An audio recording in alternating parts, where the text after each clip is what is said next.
Olá, irmãos! Saúdo cada um de vocês com a graça e a paz do nosso Senhor Jesus Cristo, também. Meu nome é Miriam Anita e estamos aqui para estudarmos um texto do irmão Fabrício Freitas. Lembrando que este irmão, ele é diretor executivo das Missões Nacionais, ele é pastor, ele está em Brasília, Distrito Federal, e toda sexta-feira, que a gente chama de Sexta-feira com Cristo, é o irmão Fabrício Freitas quem escreve. Bem, eu quero também dizer para vocês que este mês vou me vestir de roxo, porque é o mês da prevenção às doenças inflamatórias e intestinais. Então, se por acaso você vir alguém de roxo, você vai se lembrar que esse mês tem esse objetivo de prevenção às doenças inflamatórias intestinais. E fica aqui a recomendação para você fazer um check-up para ver se está tudo bem com você, tá bom? Então, essa é a nossa contribuição para o mês da prevenção. Bom, agora vamos voltar ao nosso texto, que é Da Morte para a Vida, que foi escrito para o Manancial, que é uma publicação da União Feminina Missionária Batista do Brasil, que oferece 365 meditações, uma para cada dia do ano. São textos devocionais escritos a partir de porções da Palavra de Deus, que é a Bíblia, para inspirar, confortar, confrontar, fortalecer, edificar a nossa vida espiritual, a minha e a sua. São gotas de esperança diárias que promovem transformação e crescimento. Então, lembra que hoje é a nossa Sexta-feira com Cristo? Lembra que o irmão Fabrício Freitas escreveu o texto, não eu? Mas eu vou contar para vocês aquilo que eu entendi. Então, eu vou ler o texto com vocês e conto aquilo que eu entendi, tá bom? Quero pedir que vocês se inscrevam no canal, compartilhem a mensagem, especialmente de hoje, né? E se inscrevam, acionem o sininho, façam comentários. Vamos aí movimentar esse canal para que assim ele possa ter alguma relevância e a mensagem possa seguir para outras pessoas. Então eu peço a você que faça aí a sua parte como missionário urbano, tá bom? Então vamos orar e pedir ao Senhor que nos ensine, né? Que a gente seja edificado, e para aqueles que ainda não entenderam como se passa da morte para a vida, que ao ouvir essa mensagem, que o coração dessa pessoa possa ser tocado. Quem sabe você que está me ouvindo fala, poxa, eu quero também passar da morte para a vida. Tá bom? Então vamos orar? Ó Deus, nós te agradecemos o privilégio de estarmos aqui, de lermos a tua palavra, de sentir que tu estás conosco e que realmente o Senhor tem nos salvado da morte e tem nos dado vida. Que cada pessoa, Senhor, que ainda não se decidiu ao seu lado, possa ouvir essa mensagem e ser tocada. É o que nós te pedimos, não porque merecemos, mas em nome de Jesus. Amém. Bom, irmãos, então nós leremos hoje Romanos 6, de 1 a 15. É um trecho da carta do irmão Paulo, do apóstolo Paulo, que é bastante transformador, é profundo. O irmão Paulo vai falar sobre a transição espiritual que acontece quando alguém se une a Jesus Cristo. Então ele deixa a velha vida marcada pelo pecado e nasce para uma nova vida, uma vida em obediência, uma vida em liberdade. E eu posso dizer isso com toda propriedade porque eu passei da morte para a vida. Bom, qual é a mensagem central desse texto? O irmão Paulo, o apóstolo Paulo, vai explicar que ao sermos batizados em Cristo, a gente participa da sua morte. Isso significa que o velho eu, dominado pelo pecado, foi crucificado com ele. Então a gente morreu para o pecado. E aí, assim como Jesus Cristo ressuscitou, a gente também ressuscita espiritualmente para viver em novidade de vida, guiado pela graça. Então nós temos uma nova vida em Jesus Cristo. O pecado já não vai ter domínio sobre nós.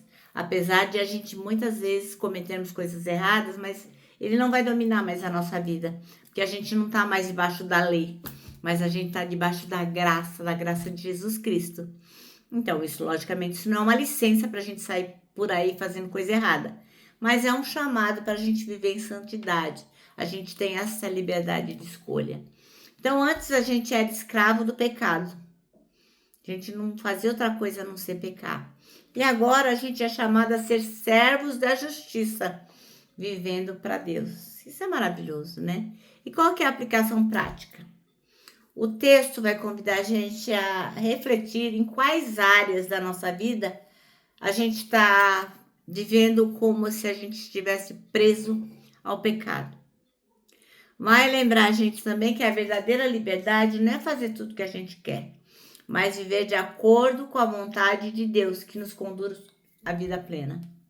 É um chamado todo dia, um chamado diário para escolher uma vida nova, rejeitar as obras da morte e caminhar em Cristo. Moral da história, né? O irmão Paulo, o apóstolo Paulo, vai nos mostrar que o evangelho não é apenas perdão, mas transformação da morte para a vida, da escravidão para a liberdade, do pecado para a justiça. Amém? Então vamos ler Romanos 6, de 1 a 15. Eu nem abri aqui, vou abrir agora, irmãos. Romanos 6, de 1 a 15. E diz assim, ó.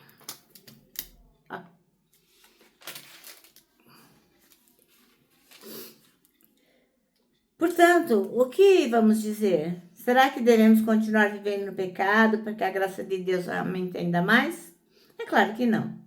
Nós já morremos para o pecado.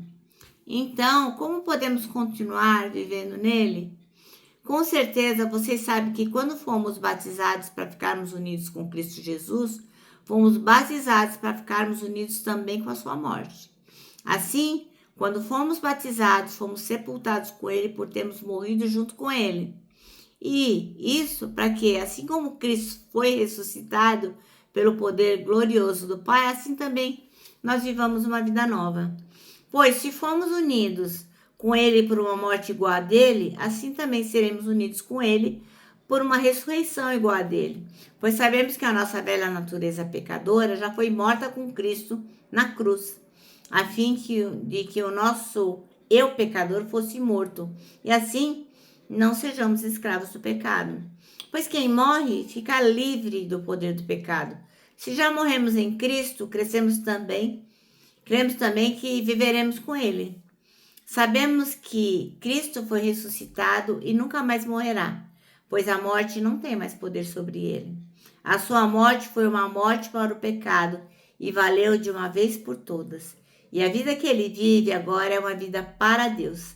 Assim também vocês devem se considerar mortos para o pecado, mas por estarem unidos com Cristo Jesus, devem se considerar vivos para Deus. Portanto, não deixem que o pecado domine o corpo mortal de vocês e façam com que vocês obedeçam aos desejos pecaminosos da natureza humana. E também não entreguem nenhuma parte do corpo de vocês ao pecado, para que ele use a fim de fazer o que é mal. Pelo contrário, como pessoas que foram trazidas à morte para a vida, entreguem-se completamente a Deus para que ele use vocês a fim de fazerem o que é direito. O pecado não dominará vocês, pois vocês não são mais controlados pela lei, mas pela graça de Deus. E o que dizer? O que é isso? E o que isso quer dizer? Vamos continuar pecando para que não somos mais controlados pela lei, mas pela graça de Deus? É claro que não. Pois vocês sabem muito bem que quando se entrega alguma pessoa para serem escravos dela, são de fato os escravos dessa pessoa a quem vocês obedecem.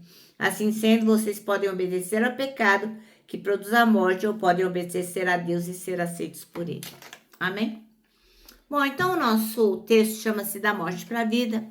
E o versículo escolhido é o 11, que diz: da mesma forma, considerem-se mortos para o pecado, mas vivos para Deus em Cristo Jesus. Bom, então, meu irmão, imagine uma pessoa que passou a vida inteira sob o domínio de um tirano implacável. Escravizada, essa pessoa obedece a ordens cruéis, sem esperança de libertação, e vai dia por dia, dia por dia. Um dia chega uma pessoa lá e o liberta. O libertador surge, derrota o tirano, abre as portas da liberdade. Imagina essa cena. Agora, essa pessoa vai ter que aprender a viver de um novo modo, de um modo diferente, como alguém verdadeiramente livre. E como seria essa nova vida? Essa é a imagem que o apóstolo Paulo nos apresenta. O pecado governava a nossa vida. A gente era escravo do pecado. Mas Jesus veio, por meio da sua morte, da sua ressurreição, ele libertou a gente. Então, a gente agora é chamado, a gente foi chamado por Jesus e a gente se considerava morto antes, mas agora nós somos mortos para o pecado e vivos para Deus. Então, tudo aquilo que a gente sofreu quando éramos escravos do pecado ficou para trás. Temos uma vida nova. O pecado não tem mais domínio sobre a gente. O pecado não domina aqueles que são livres em Jesus Cristo. Então, meu irmão, minha irmã, você gostaria de experimentar essa libertação hoje? Estou te fazendo esse convite. Se você está afim de conhecer essa nova vida, sair da morte para a vida, conhecer Jesus Cristo como um dia eu conheci, ser transformado por Ele como eu estou sendo, meu irmão, se você quer, faz comigo essa oração, ó. Senhor Jesus, eu reconheço que sou pecador e que por muito tempo eu vivi escravizado pelo pecado. Mas hoje eu creio que o Senhor morreu na cruz pelos meus pecados e ressuscitou para me dar nova vida. Eu recebo como meu Senhor, eu recebo como meu Salvador. Senhor, liberte-me e perdoa-me e transforme. Amém. Bom, meu irmão, minha irmã, se você fez comigo essa oração, eu recomendo que você procure aí uma igreja evangélica mais próxima da sua casa, uma igreja que realmente, fale sobre as verdades bíblicas, que te ensine a andar nos passos de Jesus. Procura lá o pastor e fala, olha, eu estava assistindo lá um devocional e eu fiz uma oração de entrega. O senhor pode me ajudar a caminhar com Jesus? Tenho certeza que você será abençoado, tá bom? Bom, o nosso manancial termina assim, ó. Em Cristo somos livres para viver como Deus nos chamou. Agora eu termino deixando aqui meu abraço diário de urso, ó. Lembrando que para nós que sabemos que só em Jesus Cristo a gente sai da morte para a vida, para nós é super possível abraçar. Então, não deixe de abraçar. Também não deixe de decorar o nosso versículo desse ano, que é 1 Coríntios 3,16, que diz o seguinte: somos o templo onde o Espírito Santo habita, se move e manifesta a glória de Deus. E agora eu termino com a frase do reverendo Augusto Nicodemos, que é a seguinte: arrependimento não é quando você chora, é quando você muda.